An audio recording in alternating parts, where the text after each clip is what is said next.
Hello friends, welcome to Amrita Maurya coaching classes. आपके साथ मैं हूं अमृता और आज की इस वीडियो में हम बात करेंगे फर्स्ट वर्ल्ड वॉर यानी कि प्रथम विश्व युद्ध के बारे में। आखिर ये युद्ध कब शुरू हुआ, क्यों शुरू हुआ और इसका क्या इफेक्ट पूरी दुनिया पे पड़ा और इस युद्ध में इंडिया किसकी ओर से था। तो चलिए वीडियो को शुरू करते हैं। और वीडियो को शुरू करने से पहले एक रिक्वेस्ट कि प्लीज़ हमारे चैनल को सब्सक्राइब करें और ये वीडियो अपने फ्रेंड्स के साथ भी शेयर करें ताकि ये इंपॉर्टेंट इन्फॉर्मेशन उन तक भी पहुँचे।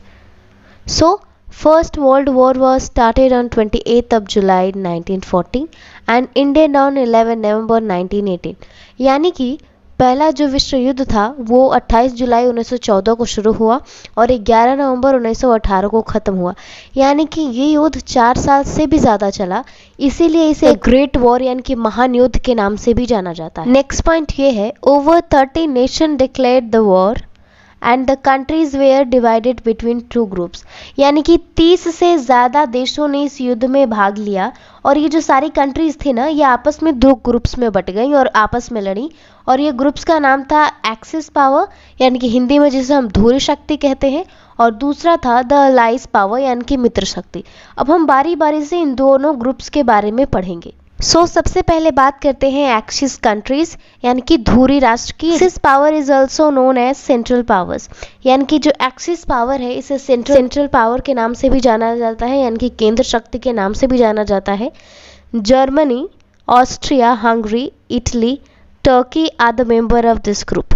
जर्मनी, ऑस्ट्रिया, हंगरी जैसे ये सारे जो कंट्रीज हैं वो इस धुरी राष्ट्र के पार्ट थे, इस एक्सिस पावर के मेंबर थे। ग्रुप को लीड जो कर रहा था, इस ग्रुप में जो मेन लीडर का वर्क कर रहा था, that was German. Now will talk about allies countries यानी कि मित्र राष्ट्र या फिर allies power. Allied powers were consist of France, Russia, Britain, Japan and USA. यानी कि ये जो मित्र शक्ति थी, मित्र राष्ट्र थे, इसमें फ्रांस, रशिया, ब्रिटेन और जापान और अमेरिका जैसी बड़ी बड़ी पावर शामिल थी। पर इन सारी मेन पावर्स के साथ साथ कुछ छोटी कंट्रीज भी शामिल थी, जैसे सेरोजेवा हो गया या फिर रोमानिया हो गया। Friends, now will talk about the causes of first world war, यानी कि ऐसे कौन से फैक्टर्स थे जिनकी वजह से इतना बड़ा युद्ध हुआ। ऐसे बहुत सारे कारण थे जिनके मिलने की वजह से ये युद्ध आखिर हुआ, लेकिन जो सबसे बड़ा और सबसे प्रोमिनेंट था वो था assassination of Ferdinand heir to Austria empire in Sarajevo. यानी कि जो ऑस्ट्रिया का राजकुमार था फ्रेडिनेट, उसकी गोली मारकर हत्या कर दी जाती है सेरोजेवा। जिस इंसान ने उसे गोली मारी थी उसका कहीं ना कहीं कनेक्शन सेर्बिया से था। नेक्स्ट जो कॉज था वो था international expansion policy of Germany, यानी कि जर्मनी की अंतर्राष्ट्रीय विस्तार नीति। माना जाता है कि उस टाइम जो जर्मनी के शासक थे विल्हेम सेकंड, उन्होंने ऐसी फॉरेन पॉलिसी बनाई थी ताकि वो धीरे धीरे अपने देश को, अपने पावर को बढ़ा सके, इसीलिए चाहते थे कि अपने देश को बढ़ाएं। ये भी माना जाता है कि जर्मनी ने इस युद्ध को इसलिए करा क्योंकि वो चाहता था कि अपनी पावर को बढ़ाए। ठीक है, अगला जो कॉज था फर्स्ट वर्ल्ड वॉर का वो था इंक्रीजिंग इम्परलिज्म यानी कि बढ़ता साम्राज्यवाद। सबसे पहले समझते हैं कि ये इम्परलिज्म का मतलब क्या होता है।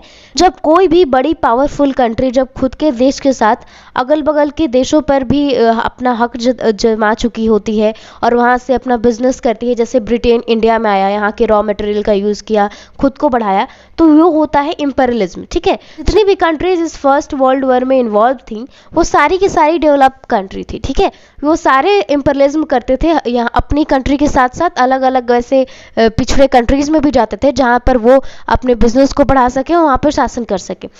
इसकी वजह से इन सारे देशों के बीच एक राइवलरी क्रिएट हो गई, एक कंपटीशन क्रिएट हो गया। ठीक है, ये सारे वो इंपॉर्टेंट कारण थे जिनकी वजह से फर्स्ट वर्ल्ड वॉर हुआ। अब हम बात करेंगे important facts about world war 1, यानी कि इस युद्ध से जुड़े कुछ इंपॉर्टेंट बात जो हमें पता होनी चाहिए। First world war was started with attack of Russia on Serbia, यानी कि इस युद्ध की शुरुआत ऑस्ट्रिया की तरफ से हुई थी जब उसने सर्बिया पर अटैक किया। और ऑस्ट्रिया ने क्यों शुरुआत किया मैंने ऊपर ही बताया, क्योंकि ऑस्ट्रिया के राजकुमार फ्रेडिनेट की हत्या हुई थी सेरोजेवा में और उसे जो मारने वाला था उसका कनेक्शन कहीं ना कहीं सर्बिया से मिला हुआ था। ठीक है, जब ऑस्ट्रिया ने सर्बिया पे जब अटैक किया तब और सर्बिया एक अलाइड मेंबर है यानी कि एक मित्र शक्ति का देश है, तो इसके बचाव में जितने भी इंपॉर्टेंट अलाइड मेंबर थे, चाहे ब्रिटेन हो, फ्रांस हो, रशिया हो, ये सारे इसके बचाव में इस युद्ध में कूद पड़े और इतना बड़ा युद्ध शुरू हो गया। नेक्स्ट इंपॉर्टेंट फैक्ट है, India played important role in helping Britain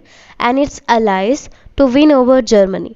यानी कि इंडिया ने बहुत बड़ा रोल प्ले किया ब्रिटेन के लिए और इसके मित्र दोस्तों के लिए, ताकि वो जर्मनी को जीत सके। ठीक है, सो मेनली जो इंडिया लड़ा, इंडिया के जो सोल्जर्स लड़े वो ब्रिटेन की तरफ से। नेक्स्ट फैक्ट ये है, US entered in world war first in April 1970। यानी कि ये जो अमेरिका था वो इस युद्ध में 1917 में आया, जो युद्ध ऑलरेडी 1914 में शुरू हो चुका था। यानी कि ये लगभग 2-2.5 साल के बाद आया। ठीक है, और क्यों आया ये युद्ध में? After sinking of British Lusitania by German U boat in which around 2000 people were killed 128 Americans. यानी कि अमेरिका इस युद्ध में इसलिए आया क्योंकि जर्मनी के एक यू बोट नामक जहाज ने ब्रिटिश के यानी कि इंग्लैंड के लुसुतानिया नामक जहाज को डुबा दिया अटैक करके। ठीक है, सो इसमें लगभग 2000 से ज़्यादा लोग मारे गए और इन 2000 लोगों में 128 अमेरिकन्स थे। ठीक है, और जब अमेरिका को ये पता चला कि उसके 128 लोग मारे गए हैं तो अमेरिका की जो गवर्नमेंट थी उसने भी ये वॉर डिक्लेयर कर दिया। नेक्स्ट फैक्ट ये है कि Italy switched of its side and declared war against axis power. Italy axis power का हिस्सा था, यानी कि धुरी राष्ट्र का हिस्सा था, लेकिन इटली ने अपना दल बदल लिया, अपना पाला बदल लिया और ये मित्र शक्ति के साथ मिल गया और इसने धुरी राष्ट्र यानी कि जो एक्सिस पावर थे इन्हीं के खिलाफ युद्ध छेड़ दिया। कि आखिर इटली ने जर्मनी को धोखा क्यों दिया, ऐसा क्यों किया? 1882 के आसपास जर्मनी, ऑस्ट्रिया और इटली ने एक अलायंस किया था, यानी कि एक गठजोड़ किया था कि अगर कभी भी इन तीनों पे किसी पे अटैक होगा या फिर कोई भी प्रॉब्लम्स होंगी तो वो तीनों एक दूसरे के लिए खड़े रहेंगे। लेकिन जैसे ही ये फर्स्ट वर्ल्ड वॉर डिक्लेयर हुआ, इटली को नहीं लगा कि उसकी इम्पोर्टेंस इस अलायंस में बहुत कम हो गई है, तो इसने ये अलायंस छोड़ दी और इसी के विरुद्ध लड़ने लगा।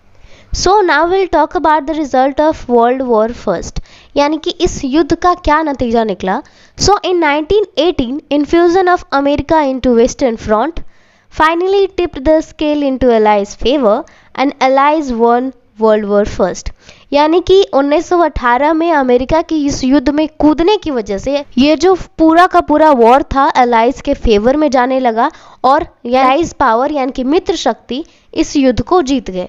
On November 1918, Germany was forced to sign Armistice Peace Treaty, यानी कि प्रथम विश्व युद्ध के खत्म होने के बाद जब अलाइड पावर यानी कि मित्र शक्ति इस युद्ध को जीत गए, 1918 में पेरिस में एक पीस कॉन्फ्रेंस रखी गई, एक शांति वार्ता रखी गई, जिसमें जर्मनी को एक युद्ध विराम संधि पर साइन करने के लिए, हस्ताक्षर करने के लिए मजबूर करा गया और इस ट्रीटी का नाम था द ट्रीटी ऑफ वर्साइल्स, यानी कि वर्साई की संधि।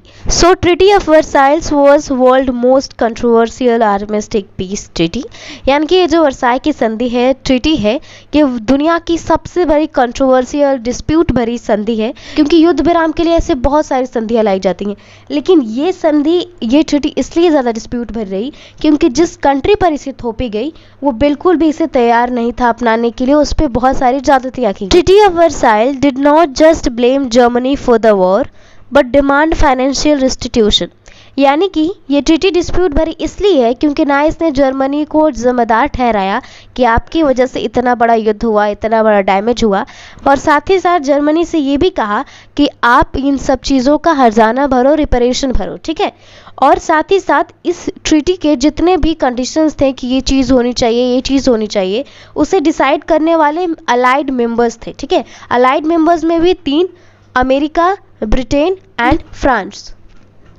Friends, now will talk about the effect of first world war. हमने ये तो समझ लिया कि कौन जीता और जीतने के बाद उस देश के साथ क्या हुआ। अब हम ये समझने की कोशिश करेंगे कि इस युद्ध का असर पूरी दुनिया पे क्या हुआ। ठीक है, civilian death toll was about 6 to 3 million, यानी कि इस युद्ध में मारे गए नागरिक थे उनकी संख्या 60 लाख से लेकर 1.3 करोड़ के आसपास थी, यानी कि बहुत सारे लोग इस युद्ध के वजह से मारे गए, उन्होंने अपनी जान गंवा दी। In economic terms this war was fought at estimated value of $208 million, यानी कि ये युद्ध जो है वो $208 मिलियन के हानि पे पड़ा, बिकॉज इसके वजह से बहुत सारे डैमेज हुए, बहुत सारे लोग गांव उजड़ गए, बहुत सारे फैक्ट्रीज बंद पड़ गए। That caused great global displacement of 20th century.